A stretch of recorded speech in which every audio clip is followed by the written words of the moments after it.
Алмазбек Абытов президенттик администрациянын жана министрлер кабинетинин парламенттеги өкүлү болуп тайындалды.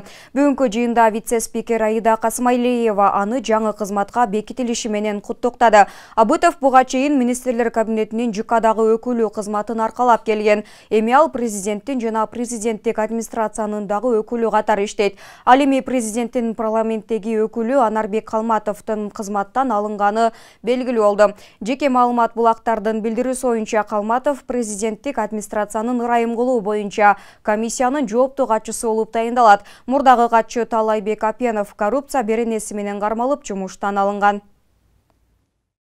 Айыл суу чарба жана аймактарды өнүктүрүү министринин орун басары Илич Марсбек уулу жана министрдин мурдагы орун басары Амангелди Исаев кармалды. Атайын кызмат атамекендик айыл чарба азыктарын Евразия экономикалык биримдиги өлкөлөрүнө ташуудагы коррупциялык схеманы жоюу боюнча иштерди улантууда. Анын натыйжасында айыл чарба азыктарын сыртка экспорттоодо бир нече жыл бою тоскоолдуктарды жараткан. Бири-бири менен сүйлөшүп алган кызмат адамдарынын жана жеке компаниялардын уюшкан тобу аныкталган. Тергөөнүн жүрүшүндө бул мыйзамсыз фактыларга айыл суу чарба жана аймактарды өнүктүрүү министринин азыркы жана мурдагы орун басарынын тиешеси бар экени далилденген. 26 октябрда атылган адамдар кармалып УКМКнын убактылуу кармоочу жайына киргизилди. УКМК айыл чарба өндүрүүчүлөрүнүн коррупциялык схема түзүүгө катышкан бардык адамдарды аныктоо жана жоопкерчиликке тартуу боюнча максаттуу ишин улантууда. БШК берген маалымат боюнча бүгүнкү күнгө карата бир мандаттуу округтан 327 талапкердин партиялык тизме менен 8 саясий партиянын документи каттоодон өткөн. Эртең документтерди текшерүүнүн акыркы күнү болуп, аламанга аттангандардын так тизмеси бекитилет. Мыйзамга ылайык каттоодон өткөн бардык талапкерлер 29 октябрдан 27 ноябрга чейин үгүт иштерин баштаса болот. Кененирээк кийинки материалда. 29 октябрдан тарта жогорку кеңештин депутаттарын шайлоого карата үгүт иштери башталат. Мыйзамга ылайык бардык талапкерлер каттоо мөөнөтү аяктаган күндөн тартып 27 ноябрга чейин үгүт иштерин жүргүзсө болот. 29-дан баштап үгүт иштери башталат. Үгүт иштери башталганда жаңы кирген мыйзамга кирген өзгөрүүлөр бар. Үгүт жүргүзүү учурунда баягындай эле стадиондордо, аянттарда концерт дүңгүрөтүп концерт коюп, тарыхый эстеликтерге, багдарактарга, тоонун борлоруна үгүт материалдарын жайгаштырууга тыюу салынган. БШК талапкерлердин документин текшерүүнү 10 күн аралыгында жүргүзүп, эртең акыркы күн жалпы жыйынтык чыгарылат. Бүгүнкү күнгө карата бир мандаттуу округтан 327 талапкер партиялык тизме менен 8 саясий партиянын документи каттоодон өткөндүгү айтылды.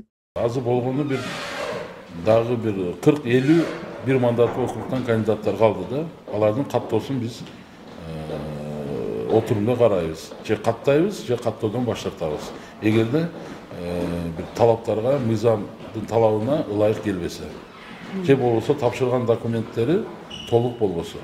Бул жолкусун шайлоого карата үгүт иштерин жүргүзүүдө жаңы эрежелер киргизилген. Мурун агитаторлордун саны чектөөсүз болсо, быйыл алардын санына чектөө коюлган. Мындан тышкары эпидемиологиялык кырдаалга байланыштуу иш-чараларды уюштурууда санитардык эрежелерди сактоо зарылдыгы айтылат. Мурда үгүтчүлөрдүн, агитаторлордун чеги жок болчу. Азыр мыйзамда, жаңы мыйзамда талапкерлер, бир мандаттуу шайлоо округтар боюнча талапкерлер 500ге чейин үгүтчү менен агитатор менен келишим түзүп иштетсе болот. Ал эми саясий партиялар 10 000 агитатор менен келишим түзүп иштеш керек. Ошондой эле үгүт иштерин жүргүзүүдө жанагы диний мекемелерден, мечиттерден жана намазканалар ошого окшогон жайлардан 100 метр аралыкта жүргүзүлүш керек. БШК берген маалымат боюнча бүгүнкү күнгө карата добуш берүүчү 3 694 848 жарандын тизмеси каттоодон өткөн. Алдыдагы шайлоодо көпчүлүк жарандар активдүү катышып, татыктуу талапкерге добуш беришерин айтышууда. Барыш керек өзүнүн келечеги үчүн, өзүнүн балдардын келечек муунун келечеги үчүн шайлоого барышыбыз керек. Биздин ынтымагыбыз болбой атат. Эгерде бардыгыбыз жапыр туруп өзүбүзгө тандоону туура кылсак, биз эч качан жаңылбайт болушубуз керек. Өсүшүбүзгө да туура болот болуш керек. Шайлоо укугу бул ар бир адамга милдет да, ошондуктан шайлоого барыш керек. Анткени себеби бул биз ошо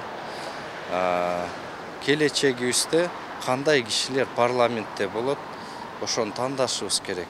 Ар бир жаран барыш керек. Ар бир жаран барып ошо татыктуу адамдарыбызды шайлабасак да. Эми ошо элдин келечегин ойлогон депутатты шайлашыбыз керек да. Туурабы? Ошондой мен ойлойм да. Ооба, шайлоого катышыш керек. Ар бир жаран. Эске салсак, Кыргызстанда жогорку кеңештин депутаттарын шайлоо 2021 жылдын 28 ноябрында аралаш системасы менен өткөрүлөт. Анда 54 депутат партиялык система боюнча, 36 депутат бир мандаттуу шайлоо округтарында мажоритардык система менен шайланып келет. Гүлдана Момунова, Калыс Өмүралиев, Регион телеканалы, Бишкек шаары. Шайлоого аралашкан үчүн Баткен облусундагы Лейлек районунун акими Алмазбек Рахманкулов жумуштан четтетилди. Бул туурасында министрлер кабинетинин төрагасы Акылбек Жапаров парламентте билдирди. Ал президенттин добуш сатып алгандар да сатылгандар дагы жазасын алат деген принципиалдуу позициясы бар экендигин белгиледи. Бүгүн Лейлектин акими шайлоо бүткөнгө чейин жумуштан четтетилди. Исфана мэрине каттуу сөгүш жарыяланды. Мындан ары кайсы бир аким же министр талапкерге же партияга үндөй турган болсо, ишенимди жоготту деген берене менен экинчи ирет жумушка алынбай тургандай кылып кызматтан алабыз, деди Жапаров. Ошондой эле ал кырдаалды президент Садыр Жапаров өзү көзөмөлдөп жатканын, эгер укук коргоо органдары жакшы иштеп, мыйзам бузгандарды кармап келсе, сый акы берилерин кошумчалады. Жогорку кеңештин депутаты Таабалды Тиллаев Кыргызстанды өнүктүрүү саясаты тууралуу сурады. Учурда парламентте 2022 жылга карата республикалык бюджеттин долбоору каралып жатат. Министрлер кабинетинин төрагасы Акылбек Жапаров өлкөнү өнүктүрүү саясаты так аныкталып бүткөнүн белгиледи. Кыргызстандын ченеми боюнча 200 000 бай үй бүлө бар, 1 миллионго жакын орто катмар, 200 000 үй бүлө кетей жашайт. Мындан кийин өкмөт колунда жоктогуларга түз жардам берет. 200 000ге жакын жакыр үй бүлөнү, 200 000дей майып жана жетим жесирлерди багып алабыз. Ошондо өкмөт 1 миллион элди багууну мойнуна алат. Калган орто катмар бирдиктүү салык байлар өзүнчө тариф менен кымбатыраак төлөйт. Машиналарынын, үйлөрүнүн салыгын көбөйтөбүз. 1,2 миллион салык төлөөчү үй бүлөнүн эсебинен 200 000 үй бүлөнү тең багып алабыз, деди Жапаров.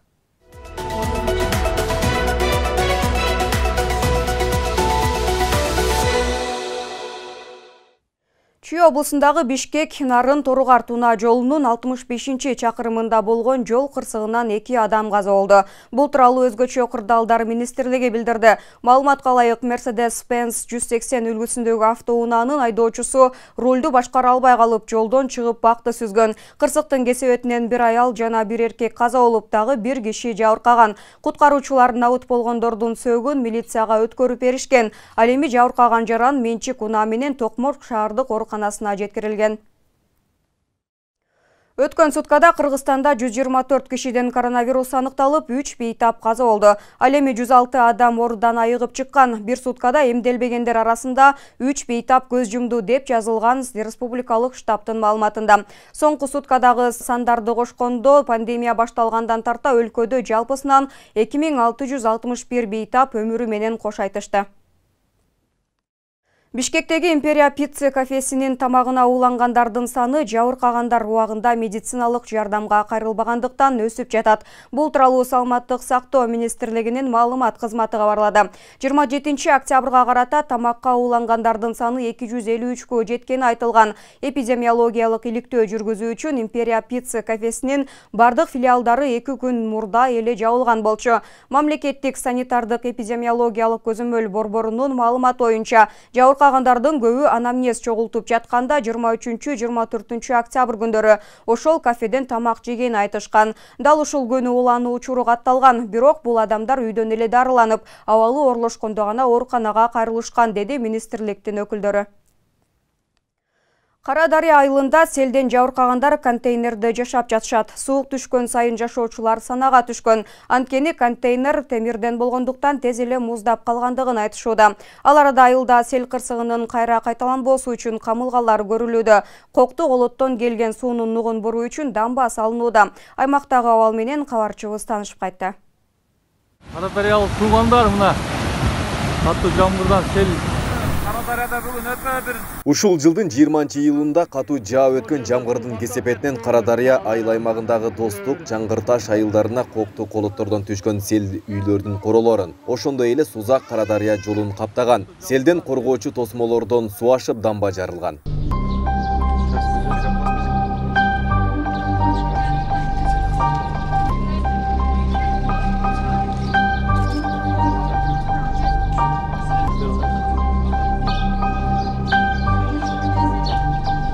Мен анар бар эле, анар кайнам кармап калды. Биз бардым эле кошунам темирин кармап калды да, алып барып. Эми ошо пут кайтпайт, оордат, ишигин кетпей атат да. Карадария айылынын тургуну Гүлшайыр Нарынбаеванын үйү селдин кесепетинен жараксыз абалга кептелген. Учурда жолдошу 4 уулу менен өзгөчө Кырдаалдар министрлиги тарабынан берилген контейнерде 1 айдан бери жашап жатышат. Бул үй бүлө суук түшкөн сайын санага түшүп жаткандыгын билдирүүдө. Үй жагы чечиле элек, чек берилет, чек алыс болуп атат. Балдар окуйт мектепке, ошо жагы кыйналат. Үй салып берсе болот эле бизге. Мен азыр төрөсөм да кыйналам да, сууктачы. Багам түнү муздап калды, түшүп калдыбыз. Муну жакканы менен, аны жакканы менен биз көзүм жетпейт. Ояк күйүп кетсе, жооп бериш керек да бакачы. МЧСке бак. Ошо бизге үй салып берсе жакшы болот эле, ысыраак. 5 бала менен кыйналам да. Өзгөчө Кырдаалдар министрлиги тарабынан 6 контейнер берилип, учурда мында 8 үй бүлө жашап жатат. Ал эми үйлөр жараксыз абалга кептелген тургундарга айыл өкмөт тарабынан коопсуз жайдан жер берүү иштери жүрүп жаткандыгы айтылууда. Жер чечи боюнча турак жай ээлерине турак жай курганга жер трансформациясынын баштапкы документтери даярдалып, азыр райондо каралып атат. Буюрса ошол маселе чечилип Кыргыз өкмөтүнө барып келсе, коопсуз жерге мына адыр участкасына турак жай курганга биз чек маселесин чечип беребиз, трансформациясын. Азыр ошол жалпы селден жабыркагандар, андан башка турак жайга муктаж үй бүлөлөрдөн арыз түшкөн, 700дөн ашык арыз түшкөн. Бүгүнкү күндө биз уже 35 гектар жерди трансформацияга сурап атабыз. Эми мурка караганда 3 эсе чоң болуп атат да мындайчы. Эффективный еще. 28 болсо азыр. Ошол кезде катуу селге дамбанын жарылышы себеп болгонун адистер билдирди. Учурда дамбаны бекемдөө иштери жүргүзүлүп жатат. Жүргүзүлүп жаткан жумуштар боюнча бүгүн 27 октябрда өзгөчө Кырдаалдар министринин орун басары келип таанышты. Дамбаны калыбына келтирүү жумуштары аткарылып атат. Буюрса бул бүтүрүп калса, ушу айылды полностью коргогону мүмкүнчүлүк болот да. Андан сырткары эми бул айтышсыз график боюнча эле жумуш аткарылып атат. Буюрса декабрдын башында бул дамба тапшырылат. Мурункусунан 3 эсе көбүрөөк болот дамбанын көлөмү. Бул жердеги иш аткарылган дагы бул үстү 2 метр көтөрүлөт дамбанын өзү. Германиянын канцлери Ангела Меркель кызматын тапшырды. Бул тууралуу немис басылмаларына таянып РИА Новости маалымат агенттиги жазды. Кызмат тапшыруу салтанаты кечээ 26 октябрда президенттин резиденциясы Бельвью сарайында өтүп, Германиянын мамлекет башчысы Франк-Вальтер Штайнмайер Ангела Меркельге вице-канцлер Олаф Шольцко, канцлердин администрация жетекчиси Хельге Браунга кызматтан кетүү күбөлүгүн берди. Айта кетсек, ушул жылдын 26 сентябрында Германия Бундестагында депутаттарды шайлоо өткөн. Анда алдыңкы орунду ээлеген 3 партия — социал-демократтар, жашылдар, эркин демократтар көпчүлүк коалицияны курап, төрайымдык кызматка социал-демократтар партиясынан 53 жаштагы Бербел Бас шайланган. Германия баш мыйзамына ылайык Бундестагдын төрагасы шайланган күндөн тарта канцлер администрациясы менен ошондой эле өкмөт мүчөлөрү кызматын өткөрүүгө тийиш. Жаңы өкмөттүн курамы 6 декабрдан 12 декабрга чейин тандалып бекитилиши керек. Айта кетсек, 67 жаштагы Ангела Меркель Германиянын канцлери кызматына алгач 2005 жылы келген. Бүгүн Бишкек шаарындагы опера жана балет театрында кыргыз эл жазуучусу Төлөгөн Касымбековдун 90 жылдыгы белгиленди. Иш-чарага бийлик өкүлдөрүнөн тартып калымгердин жакындары, шакирттери жана окурмандары катышты. Өзү өлсө да аты өчпөгөн Төлөгөн Касымбеков сыяктуу залкар инсандарга түбөлүктүү алкыш айтып, бүгүнкү күндө эскерүүчү эстеликтерди тургузуу демилгеси көтөрүлүп жатат. Кененирээк кийинки материалда. Кыргыз эл жазуучусу, кыргыз эл баатыры Төлөгөн Касымбеков тирүү болсо быйыл 90 жашка чыкмак. Атактуу жазуучунун туулган күнүнүн урматына Бишкек шаарында эскерүү кечеси өткөрүлдү. Andan keyin karama karşı aytila başladı. Adaletçiler karavan emas, bizim partiyalык hizmetkarlar. Төлөгөн Касымбеков Аксы районунун Акжол кыштагында 1931-жылы 15-январда туулган. Орто билимге ээ болгон соң 2 жыл баштапкы мектептерде мугалим, Кичи Акжол айылдык кеңешинде жооптуу катчы болуп иштеген. Андан соң Кыргыз мамлекеттик университетинин филология факультетин аяктап, Ала Тоо журналында бөлүм башчы болуп көп жылдар бою эмгектенген. Мындай заркарлар агайлардан Кыргыз тарыхы, Кыргыз эли курч эмес, уучу бош эмес. Көптөгөн эмгектерди жазышат. Алардын арасынан бир гана эмгектери ушинтип ак кишилердин бул дүйнөдөгү ордун аныктап коюп, орду толгус, орду бошогус инсан жоготуп болду деп айтышат. Төкөмдүн орду Кыргыздын ар бир үйүндө, ар бир мекемесинде, ар бир мамлекеттик маданий жайында бар. Жазуучунун чыгармалары кыргыз адабиятында өзгөчө салмактуу орунга ээ болгон. Анын Сынган кылыч тарыхый романы Советтер Союзунун бардык элинин тилдерине которулуп, өз окурмандарын бүгүнкү күнгө дейре жоготкон эмес.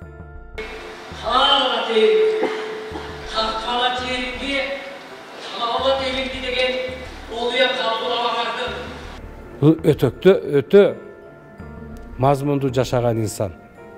Мына ушундай идеологиялык иш-чаралар, ушундай чыгармалардын негизинде, ушундай залкалардын негизинде эл журтка үлгү болуп, мисал болуп даңазалап турсак жакшы болот эле.